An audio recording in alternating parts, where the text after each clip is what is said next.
Alright, the last part of this video is how do you program this with this. This is the occupancy sensor.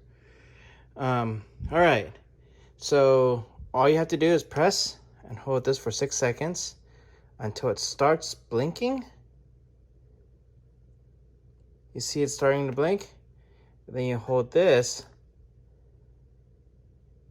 for 6 seconds. There you go. And that's your occupancy sensor. You saw that on my lights blink on and off 3 times. That's it. It's paired.